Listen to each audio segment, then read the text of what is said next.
Hi, this is Fee. Today I'm gonna talk about my Cymbidium orchids, which I rarely talk about in my videos. I believe the last time I talked about them was in the very early YouTube video I have. So I have 4 total. This one is, I think it's purple color, yellow, white. And then I have another one right there. I'm gonna swing over later because I try to minimize swinging so you don't be dizzy. So this one, these two are Cymbidiums has different sizes. They have a large, medium, mini, and then I think right now they have like a micro mini. So these two are medium. And then that one is large. I think they based on the sizing, they based the sizing on the height of the orchid, or I don't know, or on the flower size. I'm not too sure. But that one is definitely has humongous flower. That almost the size of my palm, like the width almost is like 3/4 the size of my palm. So they're humongous. And let me come over here. And this one is the 4th one I have. I'm not sure if this is a baby or a micro mini. It's very small in size. I got this from eBay. And this is actually 2 orchids. I potted 2 orchids into one pot together because of the small size. And I pot all of my Cymbidiums in this very fine orchid bark mix, and I water them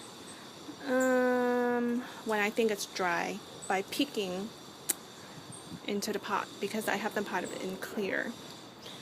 If not, I water them like a week and a half, every week and a half, depending on if it's really hot and or not.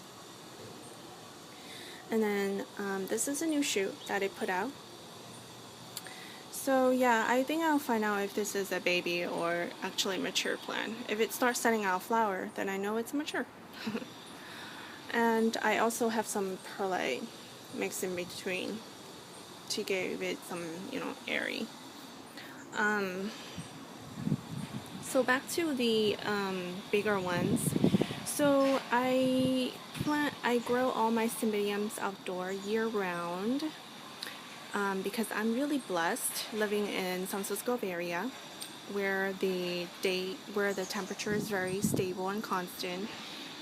Never goes in the winter time. Temperature hardly goes below 45.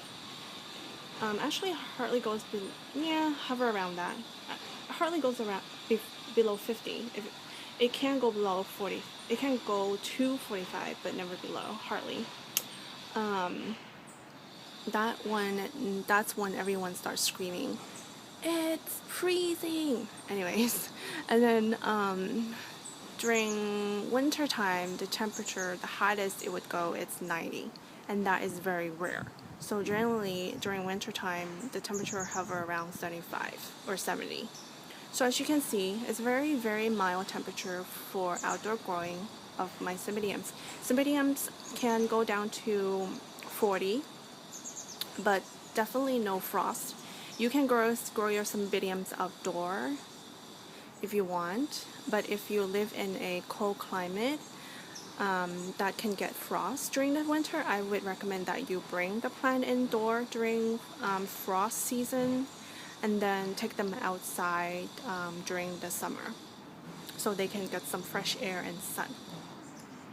And they do require bright lights, but some shading, no intense direct sunlight. Okay, so you want the leaf of the Cymbidium to be lush green, like light green, not dark green. I have a comparison for you here. As you can see, you want the leaf to be light green like that. You don't want the leaf to be yellow green like that, or yellow. Yellow means too much light. So this leaf received too much light, and this leaf is okay because the reason why it received too light light because this plant is actually placed in a location where it receives direct morning sun. That's why. But it's okay. It's not getting sunburn. If it's sunburn, you would see like it would be blackened. It would be, you know, burned black. So I mean, and this plant's been out here for years. It's acclimated. It's fine. But definitely no direct afternoon sun. That means certain death. And so this is somewhat of a darker green color as compared to the other one. See? So you want it to be in the lighter green side. See, as you can see here,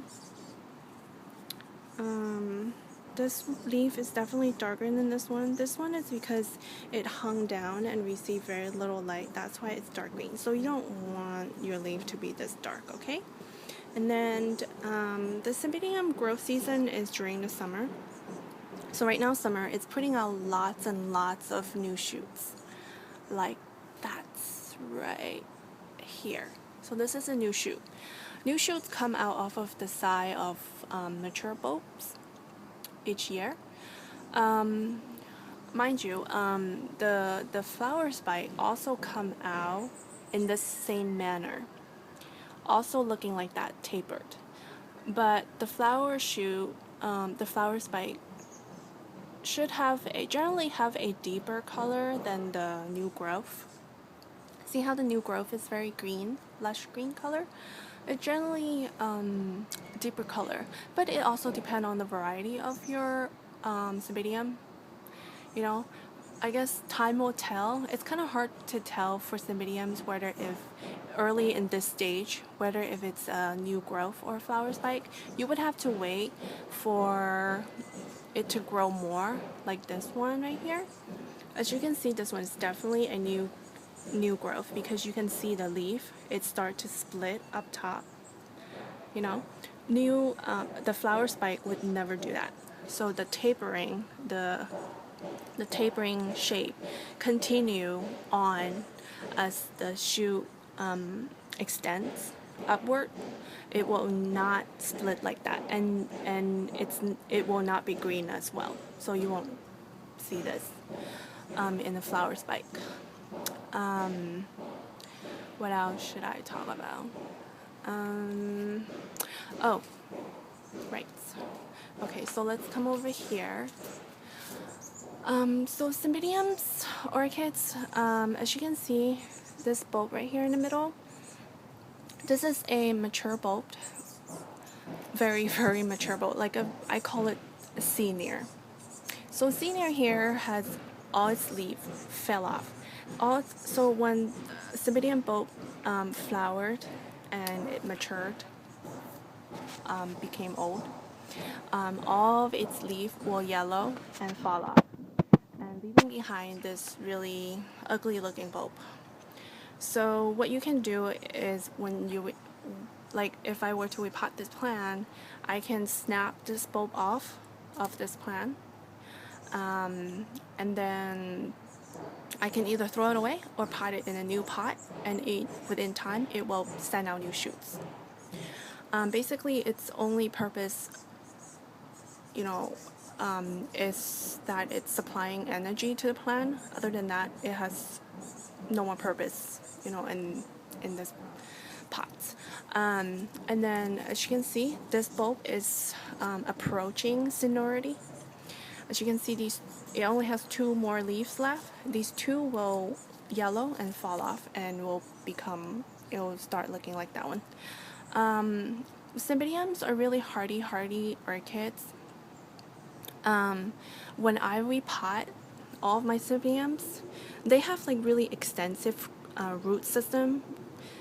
When I repot them, I actually, so let's say if I repot this pot, I would take it out and it will be filled with roots. I actually chop off, I use a saw to saw off half of the pot, half of the root system, and I pot it in new media, and then it's okay, and then new roots will form. It's fine. Cymbidiums take a lot of abuse. And that's how you should repot them too, to control the root growth, to stimulate more root growth.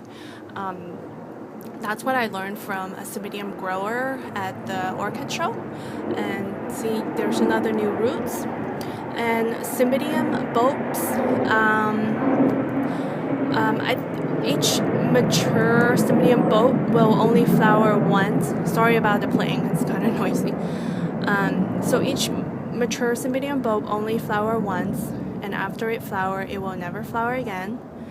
But it will put out new shoots for you the following years. Looking like that.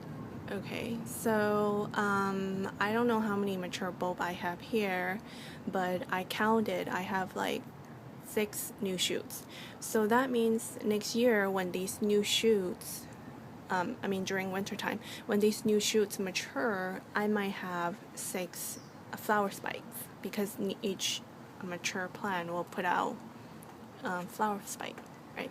One more thing is the Cymbidium leaf occasionally will yellow, the tip, looking like that, see?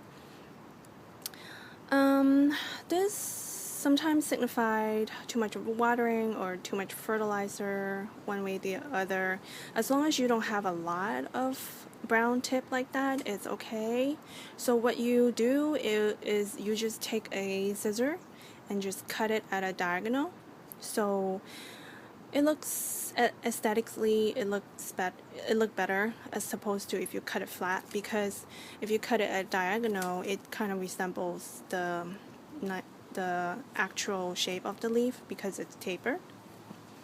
Yeah, it's just an aesthetic thing. Yeah, I think that's it. That's all I have on Cymbidium. I hope you enjoyed this video. I will definitely update you when all these Cymbidiums start putting out flower. Yeah. Oh, and this is my Dendrobium kingianum. It put out like, I counted, it put out 40 new growth. Crazy. These are new growth. Anyways, okay. Thank you. Enjoy.